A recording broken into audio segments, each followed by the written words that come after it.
आप सभी को जय मसीह की और हमारे प्रभु यीशु मसीह का धन्यवाद जिसने आज का ये दिन दिखाया और हमें अवसर दिया कि हम उसके वचन की संगति कर सकें। एफिसियों की पुस्तक अध्याय 5 और 16 कहता है कि अवसर को बहुमूल्य समझो क्योंकि दिन बुरे हैं। हाँ, दिन बुरे हैं लेकिन अवसर बहुमूल्य है क्योंकि परमेश्वर बुरे दिनों के समय में ही उसका सदुपयोग करना सिखाता है। पहला पत्रस 5:6 लिखा है, इसलिए परमेश्वर के बलवंत हाथ के नीचे दीनता से रहो जिससे वो तुम्हें उचित समय पर बढ़ाए। 7वां वचन कहता है, अपनी सारी चिंता उसी पर डाल दो क्योंकि उसको तुम्हारा ध्यान है।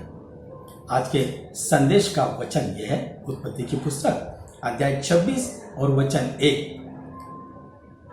इस वचन को हम ध्यान करेंगे। उस देश में अकाल पड़ा, वो उस पहले अकाल से अलग था जो अब्राहम के दिनों में पड़ा था। इसलिए इसहाक गरार को फलिश्तियों के राजा अबीमेलेक के पास गया।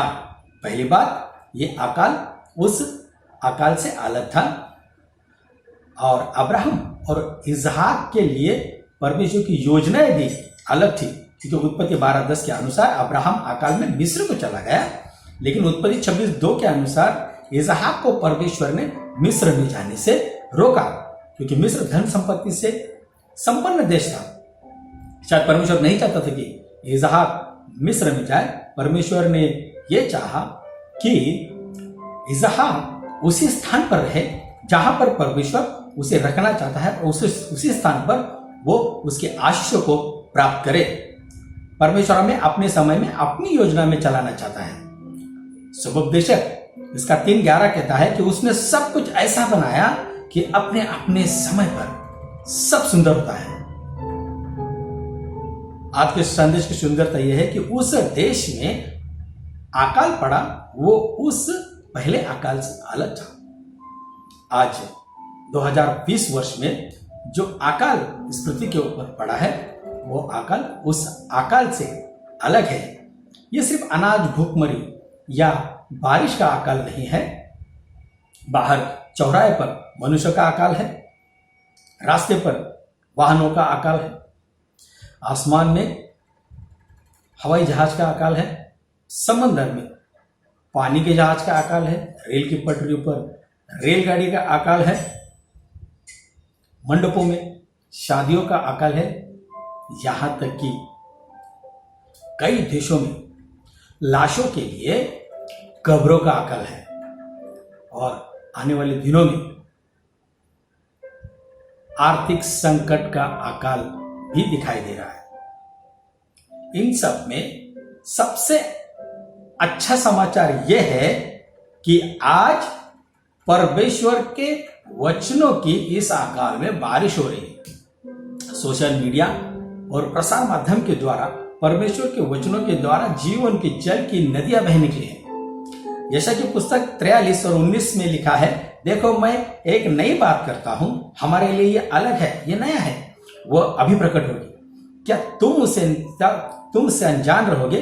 मैं जंगल में एक मार्ग बनाऊंगा और निर्जल देश में नदियां बहाऊंगा। आज का परमेश्वर का संदेश यह है, उत्पत्ति 26:3 के अनुसार तू इसी देश में रहे, अपने स्थान को मत छोड़, जिस स्थिति में हो वही रहो। दूसरी बात, और मैं तेरे संग रहूंगा। कठिन परिस्थिति में परमेश्वर हमें अकेला नहीं छोड़ेगा। तीसरी बात, और तुझे आशीष दूंगा। वो अकाल में भी सुकाल का अनुभव देने वाला परमेश्वर है। परमेश्वर की आज्ञा के अनुसार इसहाक ने किया। उत्पत्ति 26:6 में लिखा कि इसलिए इसहाक गरार में रह गया। इसहाक के आज्ञा पालन का परिणाम यह हुआ, उत्पत्ति 26:12 में, फिर इसहाक ने उस देश में जोता बोया और उसी वर्ष में 100 गुना फल पाया और यहोवा ने उसको आशीष दी। परमेश्वर ने हमें जहां रखा है, जिस स्थिति में रखा है, वहां पवित्र शास्त्र के वचनों का बीज और प्रार्थना का बीज लगातार बोते रहना है क्योंकि यह अकाल उस अकाल से अलग है। सबोपदेशक 11:6 कहता है, भोर को अपना बीज बो और सांझ को भी अपना हाथ न रो क्योंकि तू नहीं जानता कि कौन सफल होगा, ये या वो या दोनों के दोनों अच्छे निकलेंगे। वचन का बीज और प्रार्थना का बीज दोनों बोना है। आज की दूसरी बात, आज की सेवकाई उस सेवकाई से अलग है जो हमने इससे पहले की थी, क्योंकि आज की हमारी ये सेवकाई अदृश्य भूमि में बीज बोने के जैसी है, क्योंकि हम प्रसार माध्यम के द्वारा परमेश्वर के वचन को बो रहे हैं। अच्छी बात यह है कि यह हमारे विश्वास का एक प्रमाण है कि हम अलग अलग होकर भी परमेश्वर के वचनों में बने रहे हैं और फल भी ला रहे हैं। विश्वास करो, ये अलग तरह की सेवकाई इसी वर्ष में 100 गुना फल लाएगी। आमीन। क्योंकि जहां अकाल में अकल काम नहीं करती, वहां परमेश्वर का वचन कार्य करता है। इसलिए आज का ये वचन कहता है कि तू उसी देश में रहे, मैं तेरे संग रहूंगा और मैं तुझे आशीष दूंगा। जहां हमें लगता है कि सब कुछ खत्म हो गया, वही परमेश्वर का कार्य शुरू हो जाता है। एक नए फसल, एक नई कटनी की शुरुआत होने जा रही है। परमेश्वर पहले प्रतिज्ञा देता है और उसके बाद प्रतिज्ञा का फल भी देता है। यशायाह 55 वर्स 10 लिखता है, जिस प्रकार से वर्षा और हिम आकाश से गिरते हैं और वहां यो ही लौट नहीं जाते, वरन भूमि पर पड़कर उपज उग जाते हैं, जिसे बोने वाले को बीज और खाने वाले को रोटी मिलती है। आगे 55:11, उसी प्रकार से मेरा वचन भी होगा जो मेरे मुख से निकलता है, वो व्यर्थ ठहरकर मेरे पास न लौटेगा, परंतु जो मेरी इच्छा है उसे वो पूरा करेगा, और जिस काम के लिए मैंने उसको भेजा है वो उसे सफल करे। पीछे ना हटे, क्योंकि बुद्धिमान राजा कहता है कि भोर को अपना बीज बो और सांझ को भी अपना हाथ न रो। इसहाक को अपने विश्वास योग्यता और उसके आज्ञा पालन का प्रतिफल मिला। उत्पत्ति 26:13 में लिखा है, और वो बड़ा और उसकी उन्नति होती चली गई, यहां तक कि वह अति महान पुरुष हो गया। इसहाक विश्वास में बढ़ा क्योंकि वो परमेश्वर की योजना में स्थिर था। उसकी उन्नति हुई, धन संपत्ति से वो संपन्न हो गया, वो अति महान हुआ, वो प्रतिष्ठित पुरुष हो गया। यहां तक कि राजा अबीमेलेक अपनी सेना और अपने सेनापति के साथ में उसके घर भोजन करने पहुंचा। तीसरी बात, आज का अनुभव उस अनुभव से अलग है। उत्पत्ति 26:15 कहता है, इसलिए जितने कुओं को उसके पिता अब्राहम के दासों ने अब्राहम के जीते जी खोदा था, उनको पलिश्तियों ने मिट्टी से भर दिया। इसहाक के समय विरोधियों ने एक के बाद एक उसके कुएं, उसके आशीषों को बंद करने लगे थे, लेकिन परमेश्वर इसहाक को उसी स्थान में नई आशीषें खोलने लगा था। हो सकता है इस समय आपने जो भी कमाया हो, चाहे धन, चाहे संपत्ति, चाहे व्यापार या नौकरी, उस पर आप मिट्टी पड़ने का अनुभव कर रहे होंगे, या हो सकता है एक के बाद एक आपकी जमा पूंजी खत्म होने पर है। परमेश्वर के कई सेवक शायद ये महसूस करते होंगे कि सेवकाई भी रुकने पर या टूटने पर है। हो सकता है। क्या आप जानते हैं, जब हम अपने समझ में घटने लग जाते हैं, तब हम लोगों के समझ में ताकतवर बन जाते हैं। उत्पत्ति 26:16 कहता है, तब अबीमेलेक ने इसहाक से कहा, हमारे पास से चला जा, क्योंकि तू हमसे बहुत सामर्थ्य हो गया है।